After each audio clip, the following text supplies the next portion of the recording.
Halo, selamat siang semuanya. Terima kasih sekali lagi atas kesempatannya kita boleh ketemu lagi nih untuk sama-sama belajar pada kesempatan hari ini gitu ya. Di siang hari ini yang mungkin terik di tempat masing-masing, panas di tempat masing-masing, tapi teman-teman masih mau meluangkan waktu untuk kita bisa berproses, kita bisa sama-sama belajar pada siang hari ini. Terima kasih pada teman-teman, terima kasih juga kepada Farhana dan juga Nabila yang sudah memimpin acara kita pada kesempatan siang hari ini. Terima kasih juga untuk Bu Dita, kemudian Kak Ulan, dan juga Bu Cleo, yang nanti akan menjadi pembicara kita gitu ya. Jadi kita akan belajar dari mereka bertiga untuk sama-sama ngobrol nih tentang apa sih, tentang tema yang kita garap pada kesempatan hari ini tentunya. Terima kasih juga kepada Departemen Psikologi Universitas Brawijaya, KJN Kesehatan Mental, atas kesempatannya untuk kita bisa berkolaborasi kembali. Kalau teman-teman ingat, di tahun lalu juga kita sempat berkolaborasi bareng, kita juga membuat webinar bareng, kita bikin pretest post-test juga gitu ya, kita sama-sama belajar bareng. Hari ini kita juga akan sama-sama belajar bareng. Nah, manusia biasa nih apa sih sebenarnya teman-teman? Mungkin teman-teman ada yang sebagian sudah ada yang tahu, sebagian ada yang belum, atau mungkin masih meraba-raba. Sebenarnya manusia biasa itu apa sih? Nah, manusia biasa adalah alternatif media dan gerakan sosial untuk belajar kesehatan mental hingga pengembangan diri dari berbagai macam sudut pandang dan kisah kehidupan manusia.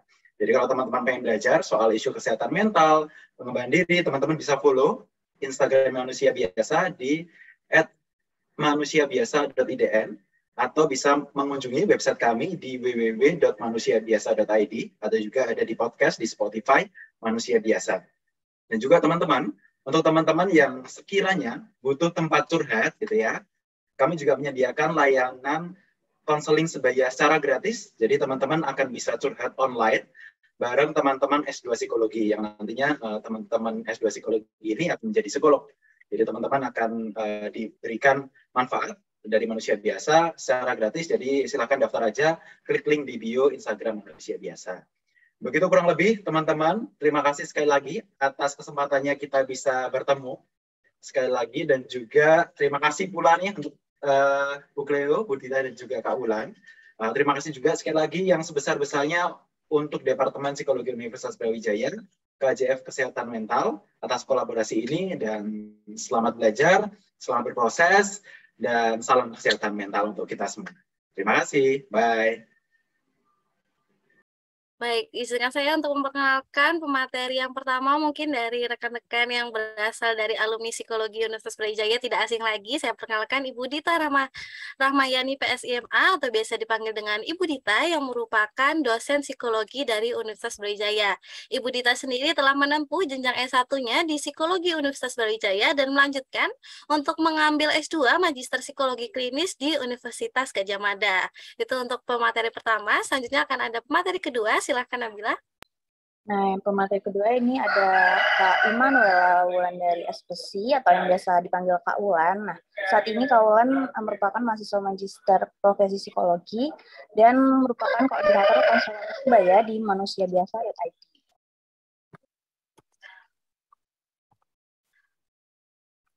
Baik, lalu untuk yang terakhir saya perkenalkan Ibu Cleo Putri Yusaini, MPC PhD Psikolog atau biasa dipanggil dengan Ibu Cleo, yang merupakan dosen psikologi dari Universitas Brawijaya juga.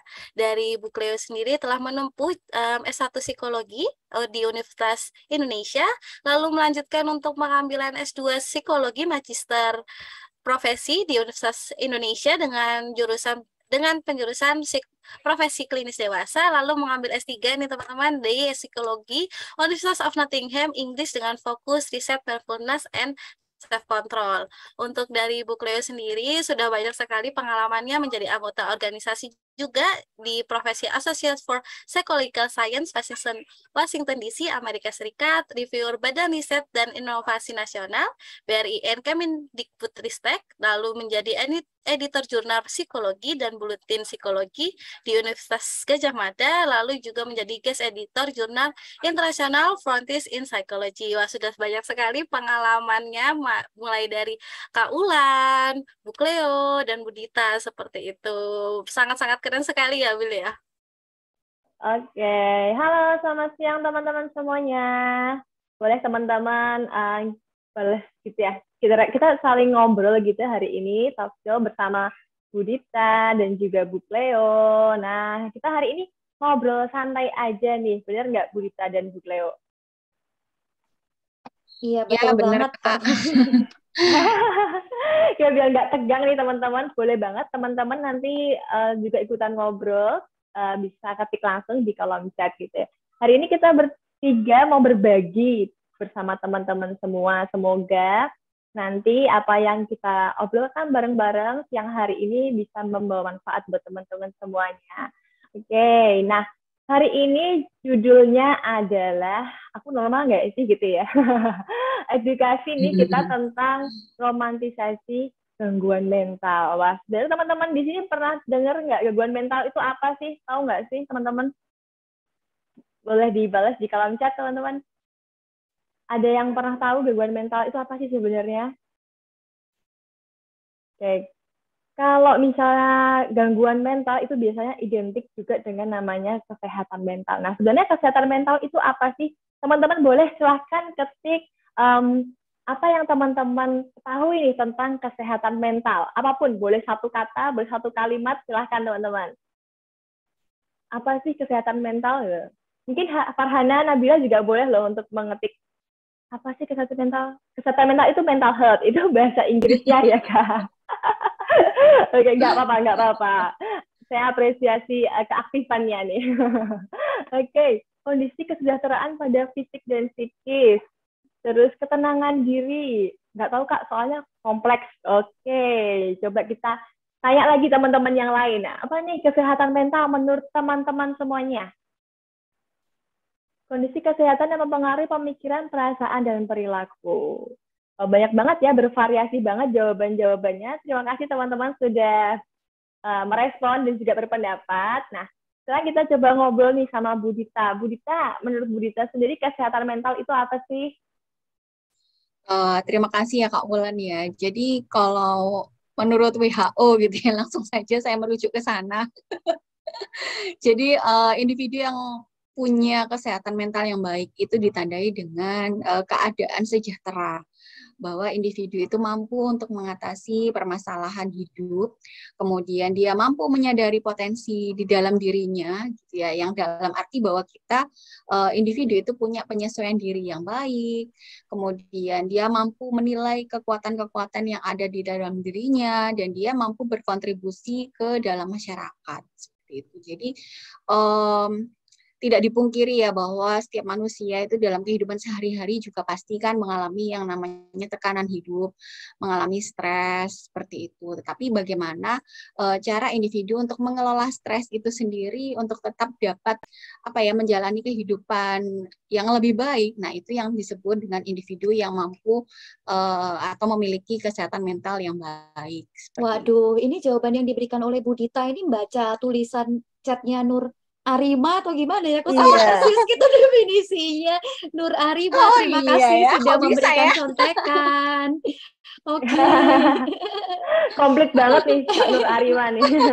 Iya, hampir sama. Ini 11-12 nih sama Bu Dita. Salam kenal ya Nur Arima, terima kasih. Cuman gini ya, kalau tadi dikaitkan dengan kalau tadi kesehatan mental itu berpasangan dengan atau berlawanan dengan gangguan mental, namun yang perlu kita bahas itu adalah bukan berarti bahwa individu yang memiliki kesehatan mental itu tidak ada tentang gangguan mentalnya seperti itu. Jadi karena kondisi manusia itu secara kontinum gitu ya, Kak Wulan ya, bisa saja kemudian kondisi sehat mental ini berubah gitu. Tidak adanya gangguan mental di dalam diri individu itu bukan berarti mengindikasikan bahwa individu dapat dikatakan sebagai orang yang mengalami sehat mental. Seperti itu.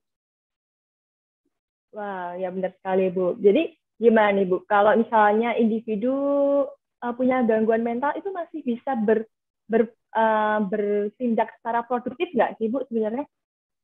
Jadi gini, ada beberapa faktor sebenarnya yang dapat mempengaruhi apakah individu itu memiliki sehat mental yang optimal atau justru dia mengalami gangguan mental gitu ya. Tadi yang saya katakan bahwa setiap orang yang tidak mengalami tidak ada gejala gangguan mental itu bukan berarti bahwa dia memiliki sehat mental gitu. Tapi juga ada kondisi di mana individu yang mengalami gangguan mental sekalipun itu bisa saja punya faktor-faktor yang mempengaruhi sehat mentalnya itu baik gitu. Misalnya meskipun dia mengalami gejala-gejala gangguan mental, dia punya hubungan sosial yang baik, kemudian dia sadar tentang gejala-gejalanya sehingga dia membutuhkan bantuan, aware gitu ya, dan orang lain di sekitarnya itu juga memberikan bantuan untuk mengoptimalisasi di kondisi dirinya sendiri seperti itu. Ini analog mungkin ya Bu Dita dengan kondisi bahwa orang yang tidak miskin itu belum tentu kaya gitu ya.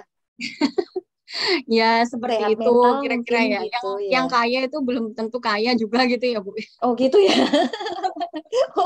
Bisa aja mungkin ada sisi lainnya yang dia merasa miskin kan seperti itu. Baik. Oke. Terus kalau dibandingkan dengan stres seperti itu gimana? Tadi Bu Dita kan sempat cerita ya, sempat mention juga Ya, istilah. Kalau dulu tuh soalnya orang yang mengalami gangguan mental itu sering dibilang, oh, wong stres gitu kalau di generasi saya gitu ya. Jadi itu kenapa tuh kok dia misalnya melakukan tindakan-tindakan yang tidak sesuai dengan apa yang pada umumnya gitu perilakunya itu kenapa sih kayak gitu? Nah itu gampang banget gitu loh dikasih cap, wong stres seperti itu. Itu sebenarnya gimana sih ya? iya mungkin kalau dulu penyebutan individu yang mengalami gangguan mental itu langsung aja disebut dengan orang yang stres kayak gitu ya. Padahal kalau merujuk pada definisi stres itu sendiri kan berbeda, lebih pada permasalahan yang dialami oleh individu gitu ya. Dan itu meskipun tidak hanya dialami oleh individu yang mengalami gangguan mental, tapi juga pada individu sehari-hari seperti apa kayak gitu kan. Kita sendiri juga pernah mengalami stres kayak gitu. Nah, stres yang dikelola dengan baik atau dengan adanya stres, orang itu menjadi lebih mampu untuk mengelola stres tersebut. Dia akhirnya mengembangkan strategi-strategi agar nantinya itu bisa mengelola stresnya dengan baik. Misalnya nih, saya gitu ya, mungkin di awal-awal waktu jadi dosen baru itu kayaknya takut banget nih presentasi di depan mahasiswa, apalagi nih sekarang mahasiswanya banyak banget dari luar kota gitu ya. Tapi kan bukan berarti bahwa saya akhirnya menghindari situasi berbicara di depan umum gitu. Justru akhirnya saya belajar gitu bagaimana caranya agar saya nggak merasa cemas lagi nih. Berarti saya harus belajar dulu atau saya harus menguasai materi yang ingin saya presentasikan seperti itu. Jadi dengan adanya stres di awal yang saya merasa cemas itu pada akhirnya membuat saya untuk mengembangkan strategi-strategi agar dapat mengelola stres itu menjadi sesuatu hal yang bisa saya kelola seperti itu.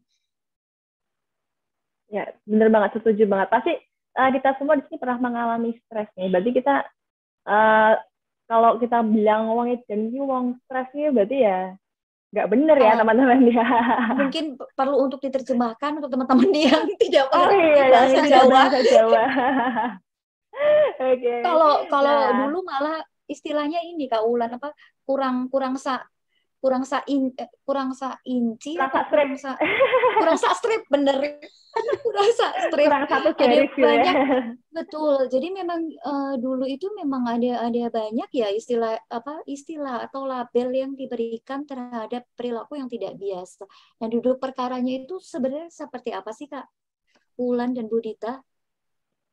Oke. Apa ya labelnya ya? Kalau yang teman-teman sendiri pernah lihat ya teman-teman, ini kan kami di Jawa semua ya teman-teman. Kalau teman-teman yang ada di luar Jawa, boleh juga lo berbagi kira-kira label-label di masyarakat di daerah teman-teman masing-masing itu kira-kira seperti apa? Tadi contohnya wong stres gitu kan, wong ngeden gitu kalau di Jawa gitu. Kalau teman-teman sendiri boleh juga berbagi ya gitu. Nah, kalau di masyarakat miring ya. Gitu ya. Iya, gitu. Miring ya. Padahal kita semua mengalami stres seperti yang tadi dibilang sama Bu Dita juga gitu ya. Nah, kalau di masyarakat, ada juga yang berbagi nih. Nggak jangkep. Oh, ada yang nggak jangkep. Nggak jangkep itu apa ya? Nggak komplit apa gimana nih? Oke. Kalau di masyarakat sendiri sebenarnya yang saya jumpai banyak sekali label-label yang diberikan terhadap stigma gangguan mental begitu. Terutama kalau misalnya yang saya temui kalau misalnya orang yang udah bergangguan mental di pinggir jalan, itu dijauhi aja, dijauhi, jangan deket-deket, berbahaya gitu. Itu yang saya temuin nih Bu di masyarakat di sekitar saya nih. Kalau mungkin di Bu Cleo mungkin menemui seperti apa Bu? Mungkin malah saya pengen tahu deh dari teman-teman yang ada di sini seperti apa gitu hal yang ditemui. Kalau berdasarkan data dari riset kesehatan nasional gitu, ternyata masih banyak sekali fenomena terutama di daerah-daerah gitu ya terkait dengan fenomena pasung misalnya. Jadi betul. karena anggapan yang keliru terhadap gangguan mental itu cara untuk mengatasinya juga menjadi sesuatu yang untuk masyarakat modern mungkin kaget, tapi untuk di daerah-daerah tertentu gitu, misalnya di Ruat atau di Rupiah atau macam-macam gitu ya. Teman-teman apakah gimana nih teman-teman? Apakah pernah menemui hal yang seperti itu? Mungkin bisa ditulis di kolom chat gitu ya. Sekalian juga kalau ada yang ingin bertanya bisa langsung dituliskan juga gitu pertanyaannya, karena kita nggak ada sesi tanya jawab khusus ya mbak MC. Jadi kita kalau teman-teman punya pertanyaan bisa langsung diajukan sambil kita ngobrol. Jadi ceritanya kita bertiga ini YouTuber wannabe gitulah. Jadi kita maunya itu sambil ngobrol semacam live streaming gitu ya, sambil teman-teman mengajukan pertanyaan. Jadi silakan kalau ada pertanyaan yang mau diajukan bisa langsung ditulis juga di kolom chat. Tapi menjawab pertanyaan Kak Ulan tadi ya, sebenarnya apa ya, suatu isu mengenai kesehatan mental ini sebenarnya sesuatu yang gangguan mental ini sesuatu yang misterius gitu atau enggak sih Kak sebenarnya gitu, kok banyak banget ya kayak pendekatan-pendekatan untuk mengatasi seperti yang saya katakan tadi, kan kesannya itu apa ada dupa, ada macam-macam gitu loh tradisi yang dilakukan gitu. Iya, gimana nih teman-teman? Kalau menurut teman-teman gangguan mental tuh misterius nggak sih? Kalau pengalaman awalnya ada dari Rifkah Romizah berbagi, menurut saya label itu muncul sebagai bentuk diskriminasi terhadap seseorang yang bagi mereka di hadapan mereka tidak biasa atau tidak normal, sehingga label-label itu merupakan konstruk sosial masyarakat yang butuh atau harus dibantah atas label tersebut. Waduh, berat-berat ini kayak perkuliahan ini. Ini tapi kok yang iya ini kok pesertanya kok canggih-canggih gitu ya kayaknya. Ayo. Enak banget nih kita berarti. Iya. Iya. Oke, terima kasih Kak Rizka. Setuju banget sih, karena nama labeling itu karena kita melihat orang lain itu berbeda gitu ya. Ini nggak sama kayak yang lain ini nggak normal nih, makanya dia dilabelin dengan kalimat-kalimat atau kata-kata yang berbeda-beda sesuai daerah masing-masing begitu. Nah, kalau tadi yang diceritakan Bu Cleo tentang pasung, saya waktu kemarin praktek di rumah sakit jiwa gitu. Klien saya ada yang bercerita, saya dulu dipasung sama bapak ibu gitu. Saya nggak tahu kenapa saya dipasung gitu. Itu berasal dari daerah, dan memang benar ternyata memang di daerah-daerah di desa-desa itu yang memang akses kesehatan mentalnya itu belum terbuka luas gitu ya, itu banyak sekali praktek-praktek memasung orang, mengikat orang yang sedang sakit begitu. Nah, ada lagi yang bercerita nih, saya dulu sedang berhalusinasi disangkanya kena gangguan makhluk halus. Setelah ke psikolog, saya didiagnosa depresi psikosis. Oh, terima kasih Mbak Jamie sudah bercerita.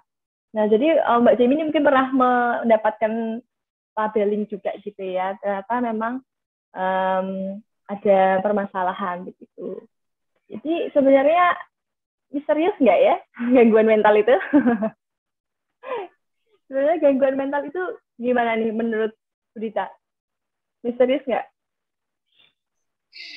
Kalau menurut saya ya tidak misterius gitu ya, karena sudah jelas sebenarnya ada beberapa gejala yang seperti halnya kalau kita sakit fisik gitu ya, mungkin ada beberapa gejala itu yang hampir mirip gitu, entah kemudian demam tinggi, kemudian batuk misalnya selama berapa hari kayak gitu. Kalau misalnya dibandingkan ternyata ada beberapa penyakit itu dengan gejala yang sama. Nah, seperti itu juga yang di dalam gangguan mental itu sendiri gitu. Nah, kalau di psikolog ataupun psikiater itu mengacunya pada buku DSM gitu ya. Kalau sekarang kan yang paling baru adalah DSM keberapa Kak? Kelima ya Kak ya? Ya, 5. Pada tahun 2013 dikeluarkan gitu. Kalau sampai saat ini sih sekarang kalau di Indonesia itu mengacunya pada PPDGJ gitu. Tapi meskipun meskipun PPDGJ itu juga mudah diakses gitu ya oleh orang lain, oleh orang yang bukan belajar di bidang psikologi ataupun psikiatri, bukan berarti bahwa seseorang itu kemudian bisa menentukan apakah mereka mengalami gangguan psikologis atau tidak berdasarkan PPDGJ tersebut. Gitu. Misalnya tadi ya, individu mengalami depresi, setidaknya mengalami beberapa gejala berikut setidaknya 1 minggu. Mungkin tahu ada tulisan seperti itu, tapi bukan berarti bisa melakukan self-diagnose atau sebaliknya malah mendiagnosis orang lain kalau tidak dibekali dengan kompetensi khusus seperti itu. Nah, ini mumpung Bu Dita lagi ngomong mengenai self-diagnosis gitu ya, kalau menurut pengalaman Kak Ulan sendiri dalam melakukan peer counseling itu, seberapa ngetren sih sebetulnya melakukan self diagnosis itu? Karena kalau saya rasa pada periode-periode sebelumnya ya, saat stigma masyarakat itu sangat kuat terhadap gangguan mental, itu yang melakukan self diagnosis itu lebih banyak dilakukan oleh mahasiswa baru yang baru masuk di psikologi gitu. Coba tanya Farhana, Nabila dan teman-teman yang mungkin latar belakang psikologi pada saat pertama kali dapat mungkin bacaan tentang abnormalitas, tentang kesehatan mental gitu. Tapi sekarang itu dengan akses yang amat sangat luar biasa ya di media, terutama media sosial, kayaknya semua orang itu bisa punya akses gitu terhadap pedoman-pedoman yang dikatakan oleh Bu Dita tadi gitu. Nah, itu seberapa sih gejala yang Kak Ulan temui gitu sehari-harinya? Ya, kebetulan teman-teman manusia biasa kan punya program konseling sebaya yang konselornya adalah teman-teman saya, mahasiswa S2, magister profesi gitu. Jadi kami berlatih juga nih untuk menjadi psikolog, karena nggak gampang teman-teman menjadi psikolog. Belajar mendengarkan cerita orang itu juga nggak mudah. Nah, selama kami berjalan 2 bulan ini, sudah banyak sekali yang mendaftar konseling sebaya. Ada lebih dari 60 orang yang daftar itu untuk cerita. Nah, sebelum kita cerita, biasanya konseli atau orang yang bercerita ini mengisi dulu formulir nih. Permasalahannya apa? Terus ada nggak gejala fisik yang dialami? Terus pernah nggak melakukan pemeriksaan psikologi sebelumnya? Kalau pernah, gimana? Begitu. Nah, dari 60-an klien yang mendaftar, ini sebenarnya masih sedikit banget yang sudah periksa sebelumnya, yang sudah pernah berkonsultasi dengan psikolog sebelumnya itu sedikit banget. Tapi di bagian cerita permasalahannya, ternyata banyak yang menulis, saya sedang depresi. Saya marah-marah terus, membanting-banting barang, saya nggak bisa kontrol emosi, bla bla bla bla bla. Saya harga dirinya rendah dan mudah depresi gitu. Jadi kata depresi itu tuh banyak sekali yang sudah menuliskan sebagai permasalahan yang mereka alami. Padahal di kolom sudahkah pernah melakukan pemeriksaan sebelumnya, itu jawabnya pada belum pernah sama sekali, belum pernah pemeriksaan ke psikolog gitu. Jadi di sini saya melihat, wah ternyata kata depresi itu sudah banyak orang yang paham dan dengan mudahnya melabeli dirinya sendiri, oh aku sedang depresi nih karena mungkin aku gampang marah, atau aku mungkin sedang sedih terus, atau aku sedang tidak bersemangat sama sekali, begitu Bu. Itu salah satu contoh nih, baru tentang kasus depresi aja nih. Ya, teman-teman mungkin boleh cerita juga ya di kolom chat, ini sebenarnya banyak juga ini ya. kayaknya udah ada yang cerita dan bertanya mungkin ya kepada Bu Dita dari ini sesama orang Solo nih kayak saya nih, Mbak Ani Utarini, bertanya kepada Bu Dita mengenai udah agak ke atas. Apakah setiap orang ini tadi apakah setiap orang pernah dan pasti mengalami gangguan mental, walaupun ketika ia memiliki masalah dan stres dapat terselesaikan, karena seperti di buku DSM gangguan mental sendiri memiliki tingkatan. Oke. Terima kasih atas pertanyaannya ya, saya jawab dulu. Jadi setiap individu itu memang memiliki peluang yang sama sebenarnya mengalami gangguan mental, namun kadarnya bisa saja berbeda. Karena kan tadi yang saya katakan ada beberapa faktor resiko individu mengalami gangguan mental, mulai dari faktor biologis, misalnya dari histori keluarga, memang ada yang riskan atau tidak.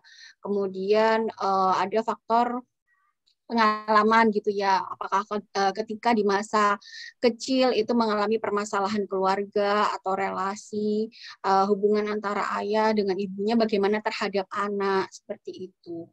Nah, setiap orang ini kan berbeda-beda ya pengalaman tersebut gitu, bahkan nanti ketika anak itu tumbuh remaja kemudian dewasa seperti apa, sehingga ya itu tadi, walaupun individu itu mungkin dalam satu keluarga gitu ya, satu saudara kembar sekalipun, meskipun dia lahir sebagai dua orang yang lahir berbarengan, itu bisa saja peluangnya berbeda seperti itu. Dan itu tadi, setiap individu itu kan punya kemampuan juga untuk, selain tadi faktor resiko, juga ada faktor protektif. Faktor protektif inilah yang kemudian dapat mempengaruhi apakah individu itu mampu untuk dapat mengatasi gitu ya, yang tadi bisa saja kemudian mengalami stres. Kalau stres tadi bisa aja ya salah satu yang memicu menjadi individu yang mengalami gangguan mental. Tetapi kalau faktor protektif ini kuat, kalau ternyata tadi meskipun ada resiko keluarga gitu yang pernah mengalami gangguan mental, tetapi sepanjang hidup individu tumbuh dalam keluarga yang baik, punya dukungan sosial yang bagus, bahkan ada kesadaran kesehatan mental sejak dini, ada pola asuhnya juga tumbuh dengan baik gitu ya, maka kemungkinan untuk mengalami gangguan mental itu juga bisa saja kecil gitu dibandingkan yang tadi sudah faktor resikonya tinggi, kemudian faktor protektifnya rendah, seperti itu. Kak Ani mungkin bisa apakah jawaban saya sudah jelas? Oke, mungkin menambahkan juga dari yang disampaikan oleh Bu Dita tadi ya, terkait dengan faktor resiko.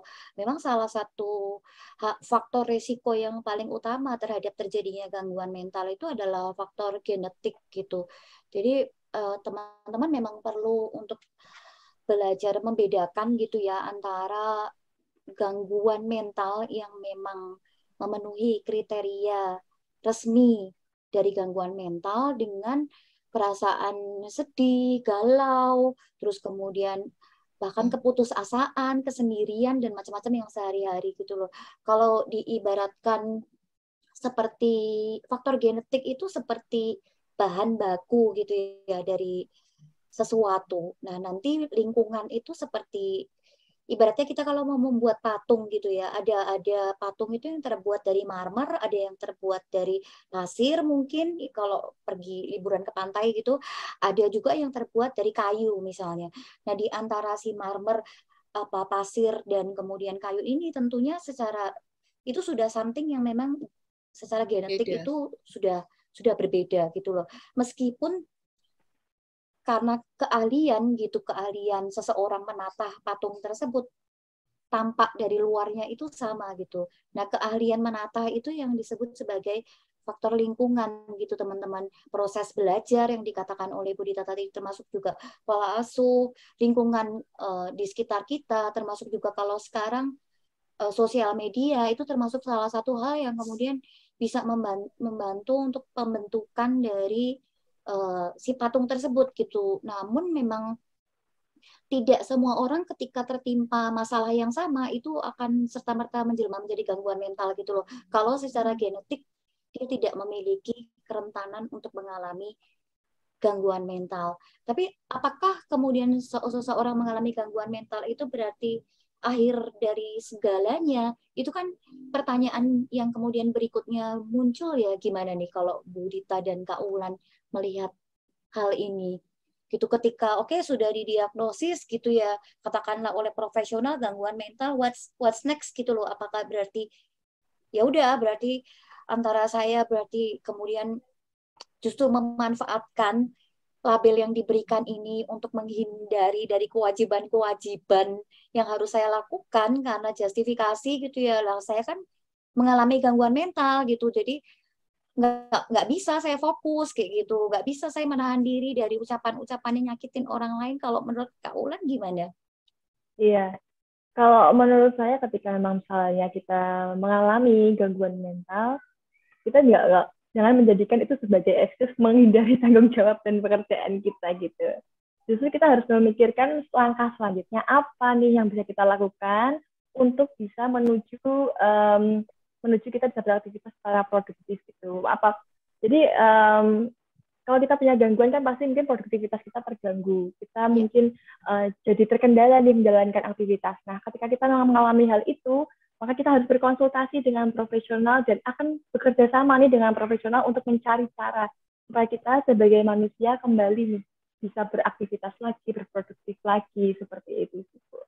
Jadi nggak hanya jadi berhenti, ya udah kan aku ada gangguan nih, bukan seperti itu juga. Tapi justru kita harus mencari bantuan gitu. Kalau misalnya memang memiliki gangguan, cari bantuan, ayo bantu aku gimana supaya bisa produktif lagi, menjadi manusia yang bisa gerak lagi, bisa beraktivitas lagi dengan lebih baik lagi. Gitu kalau dari saya nih. Kalau dari Bu Dita nih mungkin gimana? Kalau saya tuh ya setuju ya dengan apa yang dikatakan Kak Wulan gitu ya. Kalau dulu bahkan waktu saya kecil sekalipun terus nggak sekolah karena sakit, itu pun nanti kalau ditanya sama teman sakit apa itu rasanya kok malu gitu ya. Seolah-olah seperti kayak dianggap orang yang nggak bisa kemudian lepas dari tanggung jawab kayak gitu. Nah mungkin kalau sekarang kayaknya seperti ada peralihan gitu, yang dulunya mungkin kalau ditanya sakit apa malu, kalau sekarang malah kayak seolah bangga gitu ya. Sekarang kok kayaknya itu saya juga jarang yang melihat bahwa orang yang memiliki sakit secara fisik ini sakit yang kronis kemudian update status gitu, saya sakit kronis loh kayak gitu kan kayaknya jarang gitu ya. Tapi kalau sekarang kita bahas tentang gangguan mental, kok rasanya ada pergeseran gitu ya, bahwa di media sosial saat ini itu kayak lebih banyak bangga gitu, oh ya saya itu mengalami gangguan mental nih kayak gitu, sehingga butuh beberapa excuse gitu. Nah ini yang saya tuh nyambung dengan apa yang dikatakan sama Kak Yuli nih, Yuli Setianingsih di chat. Jadi memang punya teman yang merasa memang memiliki gangguan mental pada akhirnya menjadi satu alasan gitu kenapa yang dia rasakan itu kemudian membutuhkan perhatian dari orang lain, ataupun ya itulah seperti kalau sekarang itu malah beda gitu ya kesannya ya. Saya itu menangkapnya seperti itu. Padahal kalau kita lihat kan kalau individu mengalami sakit fisik sekalipun jarang kemudian saya sakit loh, tolong bantu saya kayak gitu kan juga jarang ya. Kecuali orang lain gitu yang kemudian ayo kita dukung, ayo kita memberikan empati kepada mereka seperti itu. Sekarang malah banyak pengen gangguan mental kayak gitu. Zaman dulu tuh masalahnya gini sih, pada satu hal yang unik banget gitu ya pada diri individu itu adalah dia tuh kepengen banget untuk merasa unik gitu. Jadi saya tuh beda loh sama orang lain di satu sisi, tapi di sisi lain itu dia tuh pengen diterima oleh lingkungan yang ada di sekitar dia. Padahal syarat untuk bisa diterima oleh lingkungan itu sebetulnya syarat utamanya adalah lingkungan menganggap individu itu mirip dengan lingkungan di mana dia tinggal gitu. Jadi berkonflik terus kan antara keinginan untuk jadi sesuatu yang unik dan berbeda dengan keinginan untuk diterima gitu. Nah, pada saat seperti ini kemudian muncul nih yang namanya sosial media. Jadi kalau media zaman dahulu kala itu menggambarkan gangguan mental itu banyak banget film-film yang zaman dulu tuh yang terkait dengan serial killer gitu ya, kayak Silence of the Lamb kayak gitu, itu film yang fenomenal banget di tahun sekian seperti itu, yang membuat orang itu emosi yang kemudian diasosiasikan dengan gangguan mental itu adalah emosi takut gitu. Publik dibikin takut terhadap berbagai macam gejala yang terkait dengan gangguan mental. Cuman di era yang sekarang ini gitu, karena publik sudah capek gitu dengan ditakut-takutin terkait dengan gangguan mental, dan nyatanya mau ditakutin, mau di seperti apapun itu tetap selalu ada kan gangguan mental itu. Jadi tidak mungkin bisa kemudian 100% semua orang di dunia ini tuh tidak mengalami gangguan mental, itu tidak mungkin terjadi gitu loh sebenarnya. Sehingga kemudian media saat ini tuh justru malah mengembrace gitu ya, mengendorse adanya gangguan mental tersebut gitu. Jadi akar duduk perkara akar masalah yang sesungguhnya itu jadi kayak berusaha untuk apa ya, merayakan yang namanya neurodiversity. Ini sekalian mungkin menjawab pertanyaan dari saya tadi sempat membaca di atas itu, apakah kita dari Jenny ya, terima kasih pertanyaannya, apakah kita bisa membedakan antara gangguan yang sifatnya genetik gitu ya, mungkin maksudnya, dengan yang karena faktor pengasuhan gitu. Nah, secara saintifik itu memang ketika orang itu tidak memiliki kerentanan secara genetik itu dia memang highly unlikely dia akan kemudian mengalami gangguan mental gitu. Kalaupun dia kemudian mengalami berbagai macam persoalan yang berat dalam kehidupannya seperti yang diceritakan oleh Bu Dita tadi, kemampuan dia untuk kemudian mengatasi gangguan berbagai macam persoalan dalam kehidupannya itu akan menjadi lebih kuat gitu loh. Jadi memang pendekatan yang digunakan saat ini ya Kak Ulan terhadap gangguan mental itu kan memang pendekatan yang namanya biopsikososial ya. Jadi ketiga faktor biologis, psikologis, dan sosial itu pasti terputus. Sepertinya ya berita terputus. Berita lagi macet ini. Iya. Berinteraksi gitu loh. Dan sebenarnya juga tidak terlalu fungsional.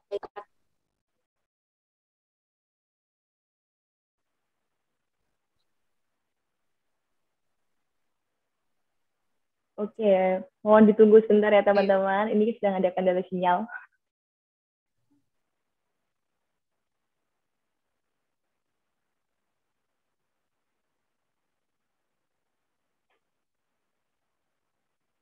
Tadi mungkin meneruskan Bu Dita, yang dimaksud adalah sekarang itu kita melihatnya sebagai perspektif biopsikososial, biologis, psikologis, dan juga sosial. Nah, faktor-faktor itu saling berinteraksi, seperti itu ya Bu Dita. Jadi nggak hanya kita lihatnya dari sisi psikologis, biologis aja nih, psikologisnya bagaimana, sosialnya juga berpengaruh, juga saling berinteraksi.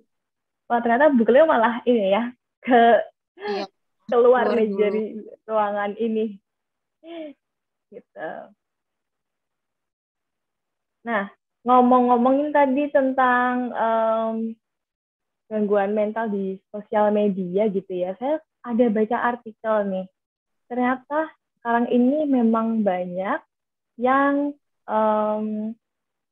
memposting glamorisasi, romantisasi gangguan mental di sosial media. Itu mungkin awalnya salah satunya alasannya mau sharing nih. Ketika sharing ternyata dapat banyak like, jadi viral, jadi banyak yang repost. Nah, terus dengan adanya respon seperti itu mungkin malah merubah niat awal yang ingin berbagi malah menjadi udah aku bikin konten aja nih tentang gangguan mentalku gitu. Nah, terus saya juga baca-baca nih tadi pagi di Pinterest, di TikTok gitu. Ketika ada konten yang tentang gangguan mental, justru di kolom komennya tuh banyak banget yang, wah aku juga kayak gitu nih, aku juga ngerasa hal yang sama. Wah keren ya bisa punya gangguan mental ini ya, kayak gitu-gitu Bu. Jadi malah sekarang ini dengan ada sosial media, memang glamorisasi dan romantisasi mental health itu, gangguan mental itu banyak terjadi juga gitu. Oke, sambil nunggu Bu Cleo. Oke, halo Bu Cleo. Lagi connecting audio.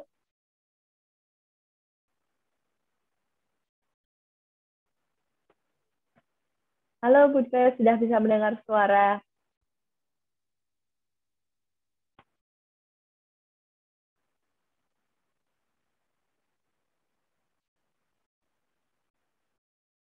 Halo Bu Cleo, masih connecting.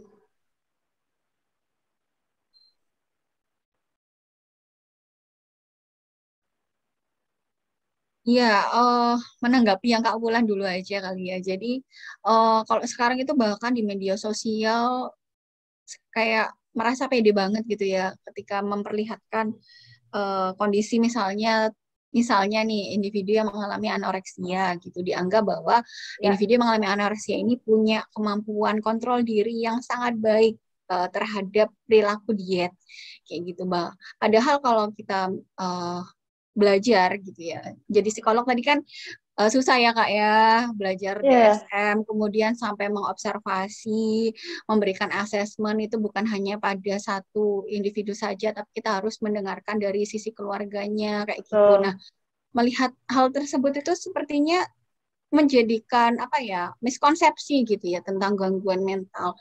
Kalau kita lihat kan memang gangguan anoreksia sendiri misalnya itu kan bukan hal yang seperti itu gitu, bahwa bukan berarti mereka mampu untuk mengontrol dirinya terhadap perilaku diet kan ya sebenarnya ya Kak ya. Iya, betul. Selain anoreksia yang sering dimiskonsepsikan itu misalnya bipolar nih. Teman-teman mungkin juga pernah dengar ya apa itu bipolar gitu kan. Nah, ternyata ada banyak orang yang mengira bipolar itu ya perubahan mood aja gitu. Perubahan pagi senang, sore sedih, malam senang lagi, oh itu bipolar. Oh bukan seperti itu teman-teman gitu ya. Jadi kayak di DSM, di pedoman itu tuh banyak sekali kriteria yang tertulis gitu dan untuk menentukan seorang gangguan bipolar tuh tidak semudah perubahan mood dalam sehari berganti-ganti, tidak itu langsung bipolar, nggak seperti itu, karena ada banyak kriteria yang ada ketentuannya yang harus dipenuhi. Dan seperti yang dikatakan Bu Dita tadi, menentukan sebuah diagnosa tuh nggak segampang baca pedoman terpenuhi selesai, tidak, tapi harus asesmen itu kayak penggalian datanya, itu penilaiannya itu banyak banget prosesnya, nggak hanya dari diri sendiri gitu, tapi juga kita coba deh ngobrol sama keluarganya, sama orang-orang terdekatnya, mencari data dari orang-orang lain juga begitu ya, karena mungkin individu seseorang tuh bisa aja nggak menyadari tentang dirinya secara penuh gitu ya Bu. Jadi kita gangguan mental tuh nggak hanya persepsi dari dirinya sendiri begitu, tapi harus objektif gitu ya. Kita perlu data-data dari orang-orang lain yang terdekatnya yang bisa menambahkan data juga gitu.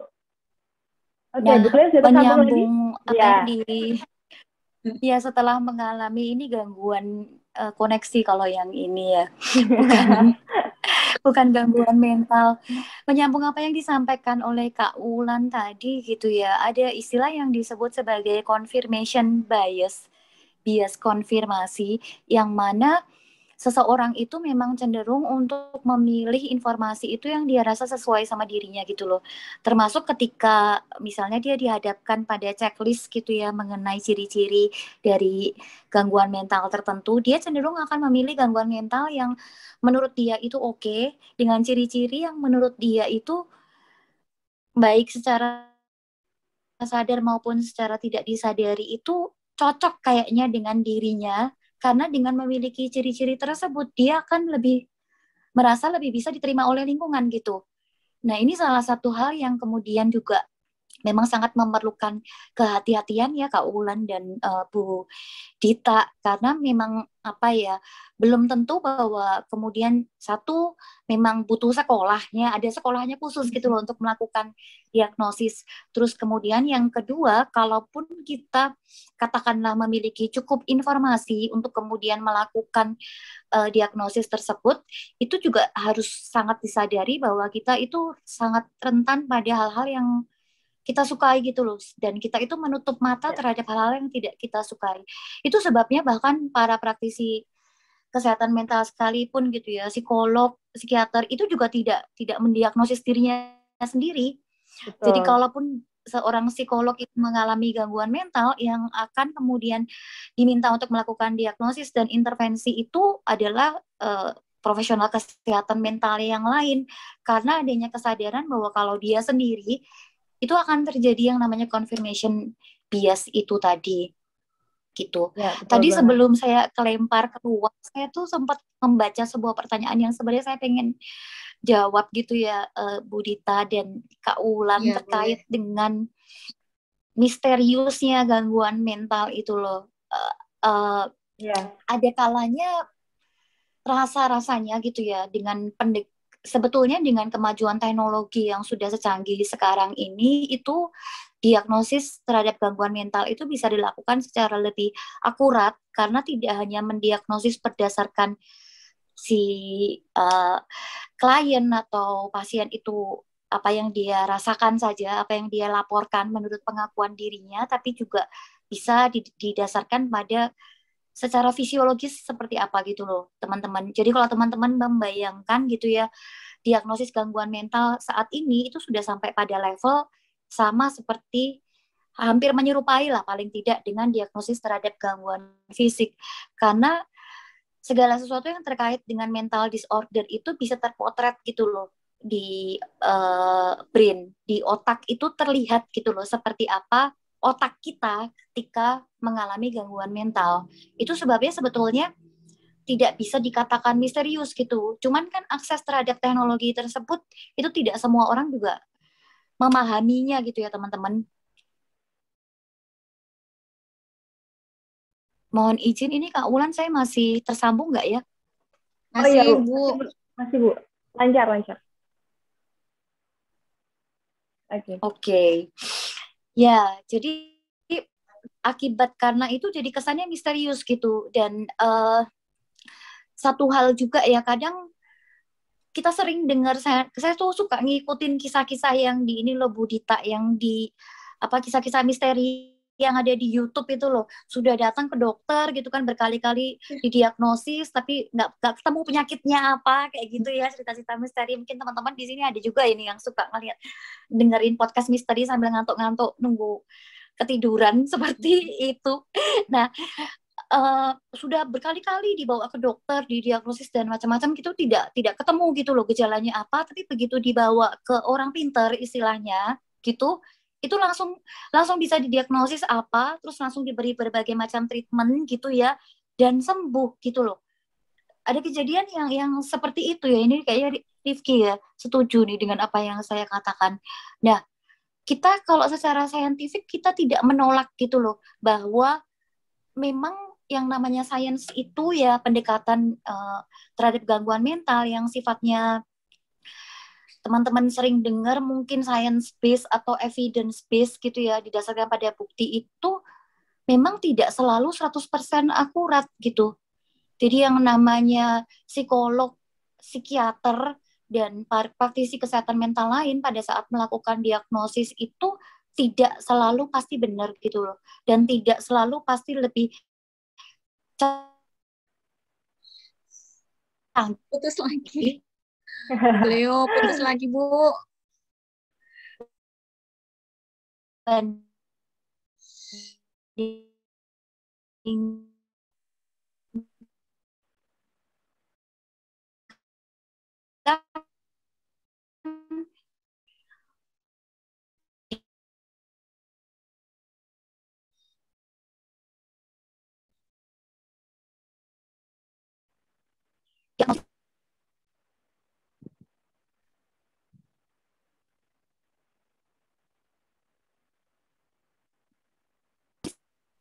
yang diberikan oleh orang pintar tersebut itu.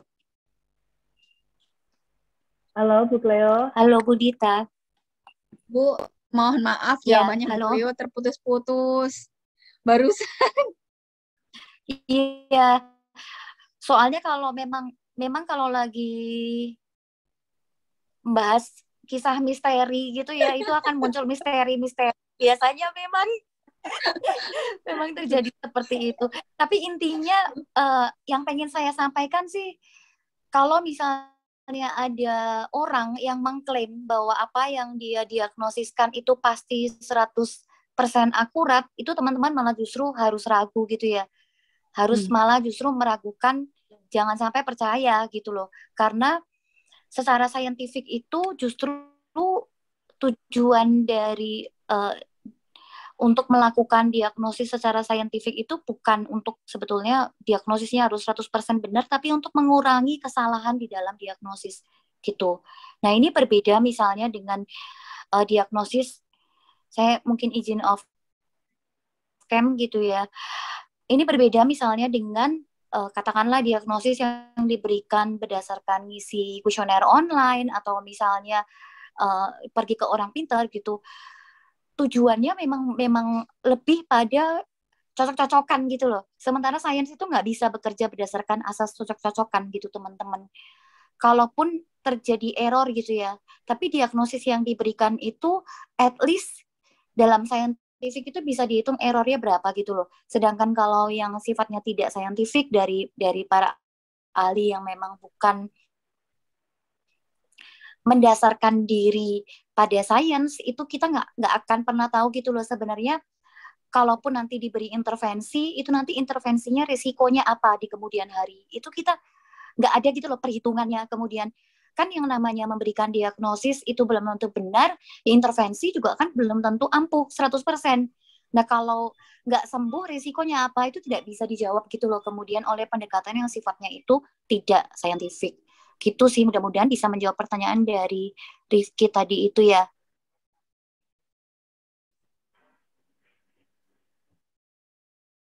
Kemudian mungkin ada Bu Dita mau menambahkan. Mungkin berlanjut dulu ya Bu, ada beberapa pertanyaan sebenarnya yang ditujukan Iya, sama silakan. Cleo. Di sini saya masih cek ada 2 pertanyaan yang intinya sama gitu ya. Kalau misalnya ada teman yang memang mengalami gangguan mental, apakah kita harus kasih semangat? Apalagi individu misalnya teman kita itu ternyata tunarungu. Nah, kita cara bantunya seperti apa? Kalau misalnya sakit secara fisik itu ya nggak apa-apa, ayo makan teratur, minum obat teratur gitu ya, ditemenin ke dokter bareng nggak apa-apa, nanti diingetin minum obatnya kapan-kapan aja. Tapi kalau individu teman kita ini mengalami gangguan mental, nah kita bisa bantu apa gitu terhadap mereka? Oke, salah satu jargon yang lagi populer banget di internet itu kan terkait dengan self love sama healing gitu ya teman-teman, mungkin sering dengar tuh yang kayak udah mau healing dulu gitu ternyata pergi piknik gitu ya, atau misalnya gimana nih caranya untuk kemudian menghadapi kondisi diri yang nggak, kayaknya saya lagi bermasalah deh seperti itu kadangkala tuh muncul istilah, bukan kadangkala sih, sering banget istilah yang namanya self love gitu ya, mencintai diri sendiri gitu. Nah, self healing itu kalau aliran psikologinya namanya psikologi pok-pok gitu ya, psikologi tepuk-tepuk gitu teman-teman. Itu bukan merupakan cara yang efektif gitu loh sebetulnya pada saat kita dealing with teman yang kita mengalami gangguan mental seperti itu. Jadi tidak bisa kita itu serta-merta gitu ya kemudian memberikan nasihat-nasihat tersebut, karena itu tidak merupakan solusi terhadap persoalan yang sesungguhnya gitu. Nah, salah satu cara yang kemudian bisa kita lakukan gitu, justru malah kalau menurut perspektif saya gitu ya, justru malah mungkin kita bisa sharing gitu loh kepada teman kita bahwa belajar untuk mindful gitu ya, belajar untuk bersikap lebih lembut sama diri kamu sendiri, misalnya kayak gitu. Bersikap lembut sama diri sendiri ini berarti tidak terlalu sering gitu loh memberikan label terhadap diri sendiri. Saya ini cemas, gangguan cemas, saya ini merugikan orang lain, saya ini beban bagi lingkungan saya ini gagal, kayak begitu gitu loh.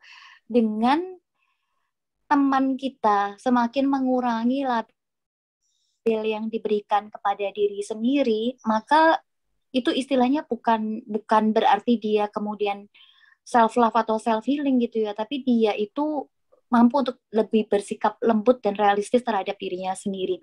Adalah suatu kenyataan gitu ya, yang namanya setiap orang itu pasti berbeda-beda gitu loh, dan tidak semua hal yang kita miliki, sifat-sifat atau ciri yang kita miliki itu sesuai dengan keinginan kita. Nah, pada saat itu nggak sesuai, lantas apa? Gitu.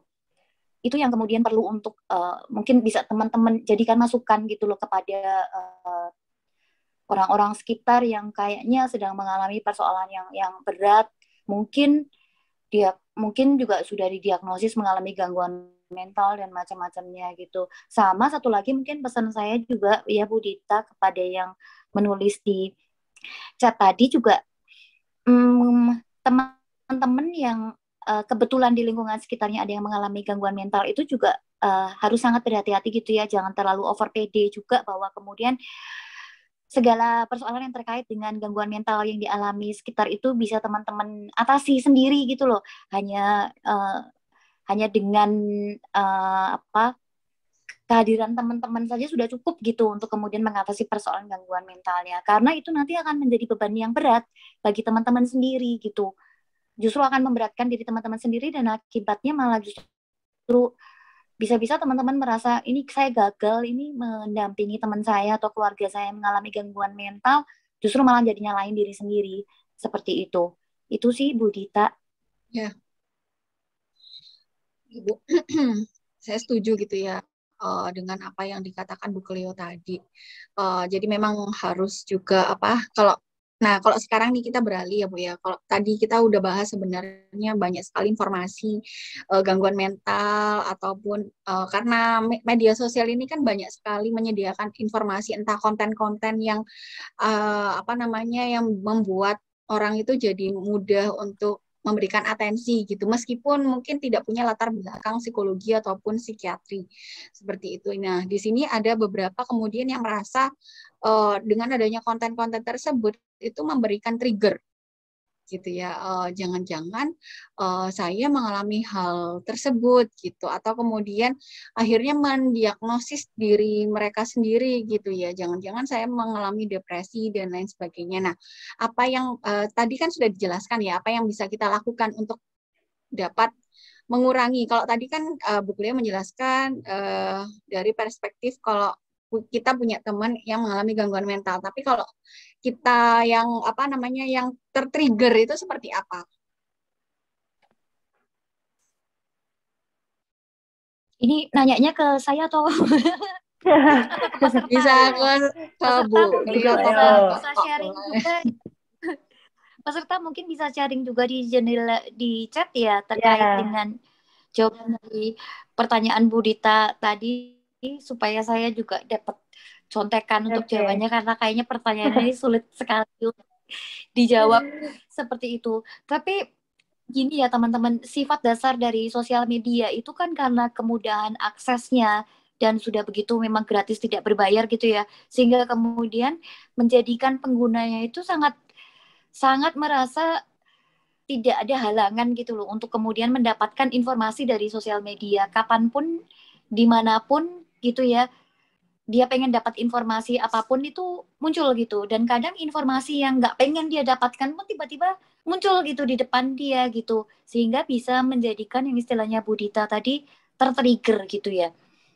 Nah, pada saat yang demikian ini apa yang kemudian harus dilakukan di dalam konteks sosial media itu?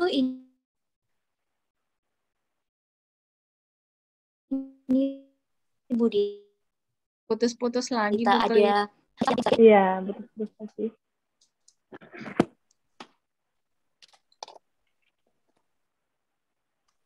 Halo Bu Cleo?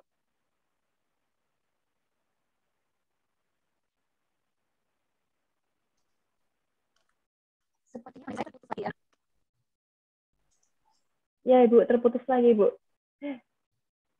Iya, suara saya udah kedengeran ya Kak Ulan. Nah, ini udah, ya ini sudah Kak, sudah Bu, aman-aman. Boleh ini aja Bu, off cam dulu nggak apa-apa Bu, biar lancar.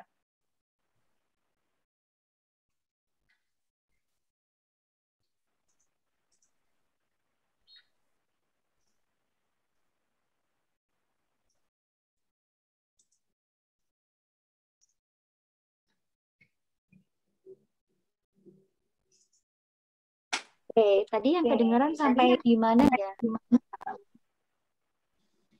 Sosial media tadi ada sebenarnya sifatnya sosial media itu seperti apa itu?